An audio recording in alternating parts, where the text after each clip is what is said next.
اعوذ باللہ من الشیطان الرجیم بسم اللہ الرحمن الرحیم الصلاۃ والسلام علیک یا سید المرسلین۔ آج سے 1200 سال پہلے اہل مکہ شب بارات کس طرح گزارتے تھے؟ بنڈل آف نالج کے معزز دوستو، السلام علیکم۔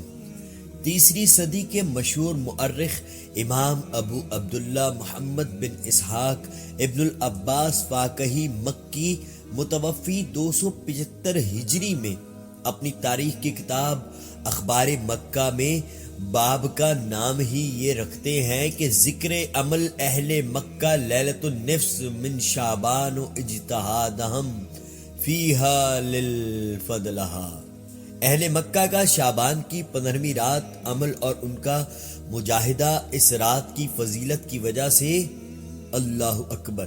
اور آگے لکھتے ہیں کہ اہل مکہ کا زمانہ ماضی سے آج تک یہ معمول ہے کہ جب بھی شعبان کی 15ویں رات آتی ہے تو تمام مرد و عورت مسجد حرم میں جاتے ہیں، نماز پڑھتے ہیں، طواف کرتے ہیں اور پوری رات تلاوت کرتے ہوئے مسجد حرام میں جاگ کر گزارتے ہیں، یہاں تک کہ صبح ہو جاتی ہے، اس حال میں کہ وہ قرآن کریم مکمل ختم کر چکے ہوتے ہیں۔ پھر نماز پڑھتے ہیں اور ان میں سے بعض لوگ اس رات 100 رکعت اس طرح پڑھتے ہیں کہ ہر رکعت میں الحمد کے بعد سورہ اخلاص 10 مرتبہ پڑھتے ہیں، اور پھر اس رات زمزم لیتے ہیں اور اسے پیتے ہیں اور اس سے غسل کرتے ہیں اور اس سے اپنے پاس محفوظ رکھتے ہیں مرض سے شفا کے لیے، اور اس کے ذریعے اس رات کی برکت تلاش کرتے ہیں، اور اس معاملے میں کثیر احادیث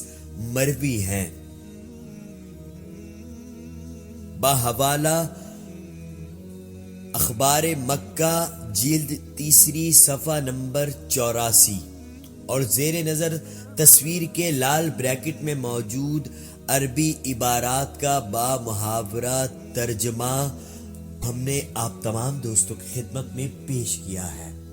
اب ان تمام لوگوں کو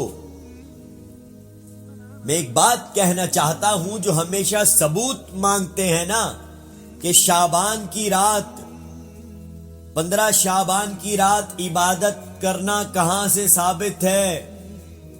ذرا ثبوت لے کر آؤ۔ تو ان کے لیے یہ ویڈیو ثبوت ہے، آپ اس کا جواب لے کر آئیے۔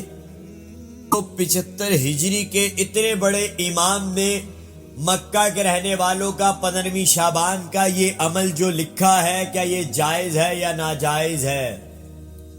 اللہ رب العزت شب بارات کی رات ہم سب پر اپنا خاص رحمتوں اور برکتوں کا نزول فرمائے، آمین ثم آمین، اور مالک کائنات ہم سب کی بخشش و مغفرت فرمائے اور ہم سب کو جہنم کی آگ سے آزادی عطا فرمائے، آمین ثم آمین یا رحمت للعالمین۔ نعرہ تکبیر، اللہ اکبر، نعرہ رسالت یا رسول اللہ صلی اللہ علیہ وسلم۔